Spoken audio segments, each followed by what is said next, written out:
안녕하십니까. 김성훈입니다. 자, 오늘 지금 4월 9일 월요일 아침인데요. 미국 시장이 토요일 날 새벽에 마감한 미국 시장이 상당히 큰 폭으로 하락을 했어요. 다시 한번 나스닥 기준으로 2.28% 밀리면서 끝났고요. 그 원인은 뭐 다 아시겠지만 미국과 중국의 무역 분쟁이 역시나 아직까지는 좀 노이즈로 작용을 하고 있는 상황입니다. 지금 나스닥 기준으로 봤을 때 6,915포인트 이 선은 3월 28일 정도의 수준이에요. 그러니까 결국은 3월 28일부터 오늘까지 미국 시장은 그냥 그 자리에서 계속 왔다 갔다 했다라고 보시면 될 것 같아요. 그 달라진 부분은 없는데 우리 시장 역시 또 코스피도 그렇고 코스닥도 그렇고 3월 28일부터 지금까지 그냥 그 자리 수준에서 유지를 계속 하고 있기 때문에 미국이 떨어졌다라고 해서 우리 시장이 뭐 크게 오늘장 뭐 세게 맞는다라던가라는 어떤 그런 패닉 셀링이 나올 가능성은 아직까지는 좀 낮다라고 좀 봐야 될 것 같고요. 그리고 또 주말에 뉴스가 하나 또 나왔어요. 그 트럼프 대통령이 뭐 믿어야 될지 안 믿어야 될지는 모르겠습니다만은 트위터를 통해서 시진핑과 언제나 친구다. 중국과의 무역 장벽을 거둘 것이다라고 또 이게 보면은 이게 트위터를 통해서 얘기를 한 거잖아요. 트위터를 통해서 음, 나는 중국 너희들이랑 같이 뭐 너무 심각하게 싸울 이유는 없다. 그러고 싶지 않다라는 것을 트위터를 통해서 딱 때려버리니까 이렇게 되면은 중국도 또 뭐 어떻게 또 강력한 제재를 하기에는 또 애매해지는 거죠. 그러니까 이게 지금 트럼프가 되게 고단수의 어떤 전략을 지금 쓰고 있는 거라고 봐야 될 것 같습니다. 중국 입장에서는 이런 경우가 없잖아요. 보통 이제 국가와 국가 사이에서의 어떤 완력 다툼이 있을 때는 물밑 접촉이라든가 그런 걸 통해서 물론 가끔씩 언론을 사용하지만 이런 식으로 개인 트위터를 사용해서 분위기를 갖다가 먼저 선제를 쳐버리게 되면은 그러니까 당하는 국가 입장에서 야 이거는 뭐 어떻게 해야 돼라는 어떤 지금까지 한 번도 겪어보지 못했었던 언론에 대한 작전 뭐 트위터도 언론이니까요. 그런 부분들이 있기 때문에 상당히 좀 중국 입장에서도 애매할 수밖에 없겠고 결국 이 모든 것은 11월 달에 있을 트럼프 대통령의 선거와 관련된 부분이 다 깔려져 있다라고 봐야 될 것 같습니다. 그래서 어, 펀더멘탈 주식의 펀더멘탈 시장의 펀더멘탈에 대한 영향 때문에 어떤 주가 하락이 나왔다라면 그것을 우리가 경계를 해야 되지만 지금처럼 트럼프 대통령의 선거를 위해서 이 모든 북한과의 정상회담, 뭐 중국과의 어떤 무역 분쟁 등등 여러 가지 내용들이 나왔을 때는 그 부분에서 여러분들이 너무 심각하게 우려를 하실 필요는 없다라고 좀 말씀을 좀 드려보도록 하겠습니다.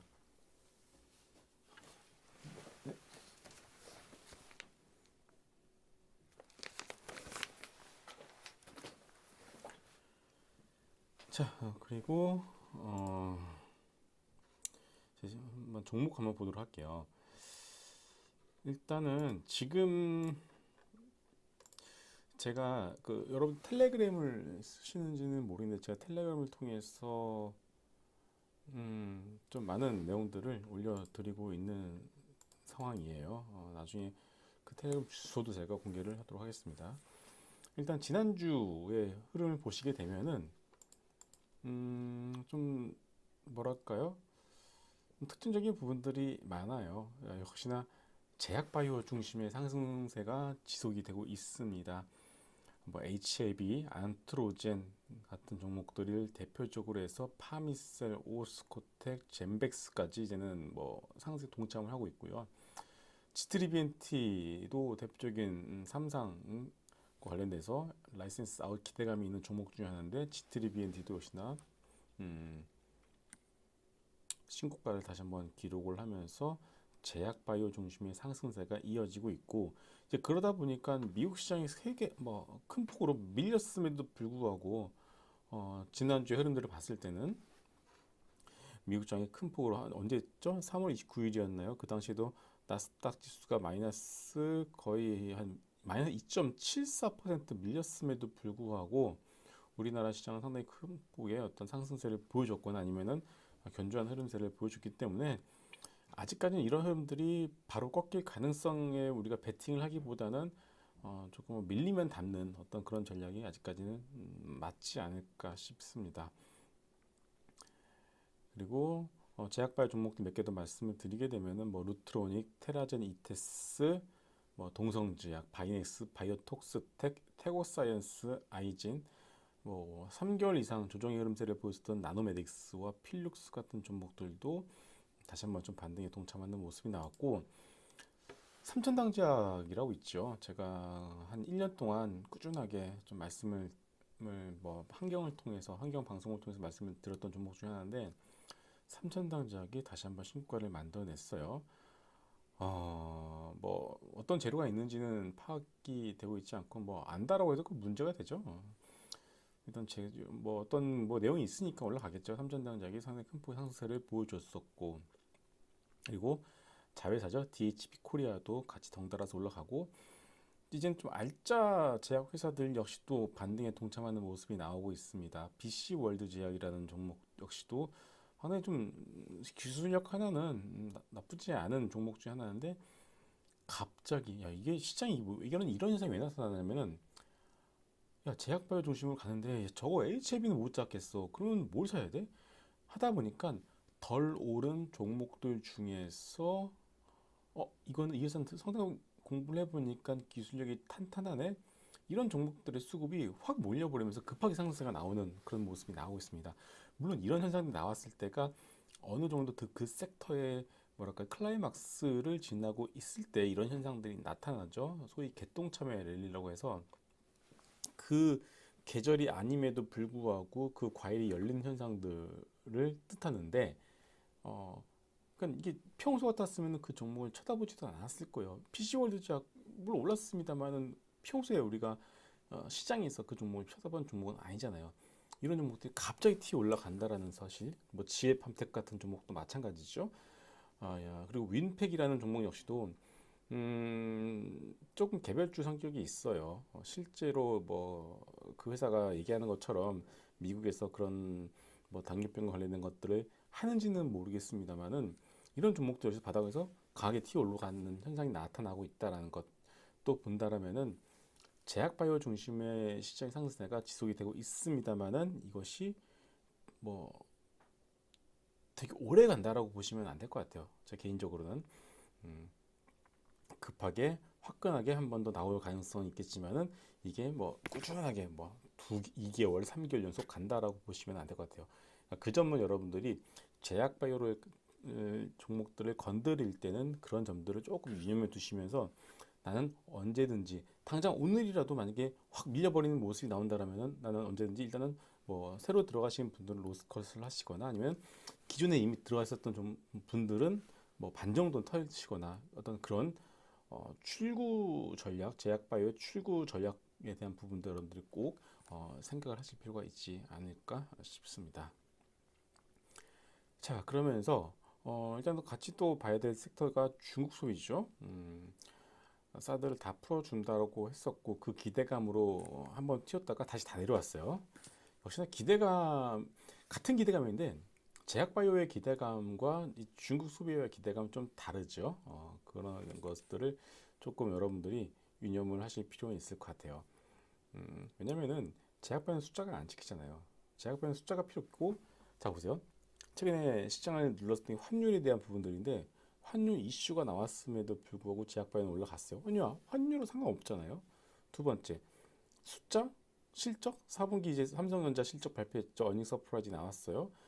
삼성전자 실적 발표를 기준으로 해서 본격적인 실적 시즌이 시작될 텐데 제약바이오 실적 나옵니까? 안 나와요. 환율에 상관없어, 실적에 상관없어, 오로지 기대감 가지고서 시장에, 왜냐면 시장에 돈은 있으니까. 코스닥 벤처펀드 돈 들어왔잖아요. 엄청 잘 팔리고 있어요. 뭐 타임폴리라든가 DS 투자자문 같은 경우도 뭉칫돈이 몰려들고 있습니다.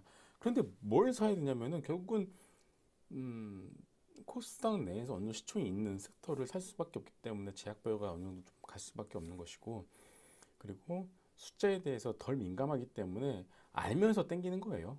알면서 이런 섹터를 땡기는 거라고 봐야 됩니다. 그래서 가치 투자만 하시는 분들의 경우에는 상당히 애매해요. 지금 상황이. 야, 이건 이 종목 이렇게 싼데 실적 올해 실적 얼마 나오는데 이렇게 싼데 왜 이렇게 못 가지? 라는 종목들 같이 투자하시는 분들은 아마 다 느끼실 거예요. 그런데 지금 시장 자체가 그런 시장 대비 싼 종목을 찾는 시장이 아니라 일단은 남들이 사는 걸 같이 쳐사는 너도 사니?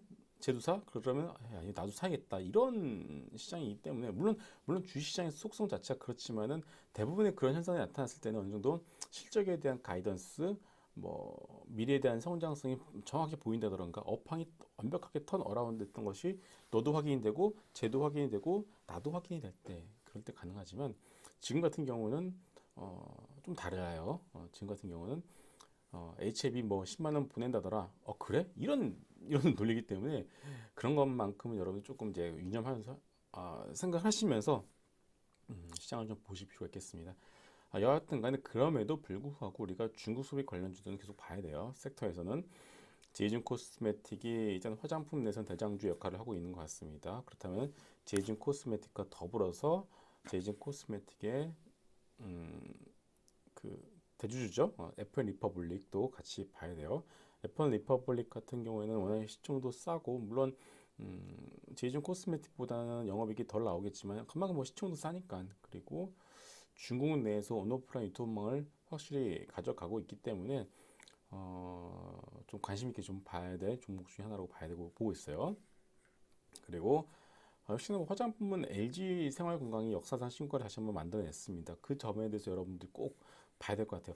대장주 역할을 하고 있는 LG 생활건강이 신고가를 냈다는 것 자체는 결국 화장품 섹터는 일단은 봐야 된다라는 어떤 시그널을 준 것 같아요. 그래서 뭐 기관들은 LG 생활건강을 하겠지만은 여러분들 같은 경우에는 제이준 코스메틱이라든가 뭐 리더스 코스메틱, FN 리퍼블릭 같은 종목들 조금 작은 중소형주를 보시는 게 맞을 것 같고요. 그리고 카지노 관련주 중에서는 파라다이스도 괜찮을 것 같습니다. 그래서 파라다이스를 GK일보다는 파라다이스를 보셔야 되고요. 그리고 신세계, 호텔신라, 롯데쇼핑, JTC 같은 면세점 관련주들 코스원도 괜찮을 것 같아요. 예, 코스원도 나쁘지 않을 것 같고 그리고 영화 중국 소비에도 해당이 됐겠죠. 영화 관련주 중에서는 쇼박스와 CJ CGV가 있습니다. 쇼박스 같은 경우 최근에 개봉한 곤지암 뭐 영화에 대해서는 평점 보시면 아시겠지만 호불호가 있어요. 공포 영화다 보니까 저는 봤는데 뭐 나름 신선했습니다. 우리나라 공포 영화 치고는 나름 잘 물론 끝부분 약간 좀 아쉽지만은 나름 잘 만들었다라고 생각을 해요. 근데 이제 쇼박스를 볼 때 그런 어떤 곤지암 하나만 넣고 여러분들 보시는 것이 아니라 추후에 나올 좀 대작들에 대해서 어떤 쇼박스가 어떤 것들을 이제 준비를 하고 있지 그런 것들 좀 찾아보실 필요가 있을 것 같고요. CGV 같은 경우는 이제 극장 관람료 인상에 대한 부분들을 좀 반영이 되고 있는 것 같아요. 그리고 저는 항상 그 가끔씩 홍대 CGV나 홍대 롯데시네마를 자주 가요. 근데 홍대를 가는 이유는 사람이 항상 없어요. 항상 없고 자리가 항상 있기 때문에 홍대를 가면은 굳이 예매를 하지 않고 가더라도 이게 뭐랄까요 쉽게 언제든지 영화를 볼 수 있었는데 한 달 전부터인가요? 그때부터 은근 자리가 좀 차는 느낌이 들었어요. 그런 것들을 봤을 때도 한동안 영화를 안 보다가 다시 좀 영화를 보는 거기에 이제 어벤져스 인피니티 워가 개봉이 되죠. 그런 것들을 본다라면은 나쁘지는 않을 것 같습니다. 자, 그리고 게임주들도 봐야 되겠죠. 게임주 같은 경우는 네오이즈가 좀 이제 연말에 새로 신작이 있죠. 그 네오이즈 포트나이트 PC방 서비스가 이제 예정이 됐기 때문에 보셔야 될 것 같아요. 그리고 또 하나 위메이드를 전 개인적으로 좀 계속 가지고 있는데 위메이드 역시도 여러분들이 좀 관심 있게 보셔도 좋을 것 같습니다. 그리고 마지막으로 개별주 하나 말씀을 드릴게요. 뭐 개별주는 아니죠.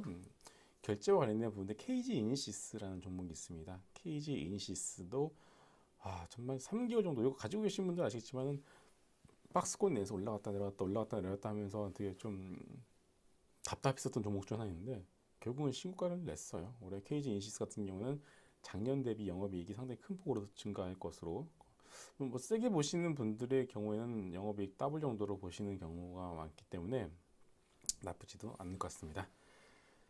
자, 그래서 일단은 간략하게 시장 상황에 대해서 미국 시장 밀렸지만은 그렇게 우리가 무서워해야 될 부분들은 아니다라는 점을 말씀을 드렸고요.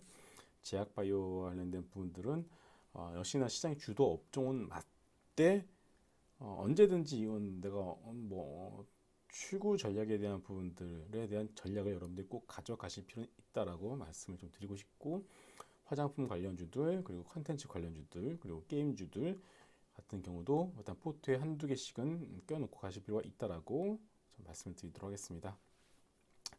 자, 4월 9일 월요일 아침인데요. 여러분들 오늘 하루도 힘차게 출발하시고요. 안개가 많이 꼈어요. 오늘도 아침에 출근하는데 뭐 앞이 안 보일 정도로 안개가 많이 있더라고요. 날씨가 좀 아침 다르고 점심 다르고 저녁 다른 것 같습니다. 항상 건강 조심하시고 저는 내일 아침에 뵙도록 하겠습니다. 감사합니다.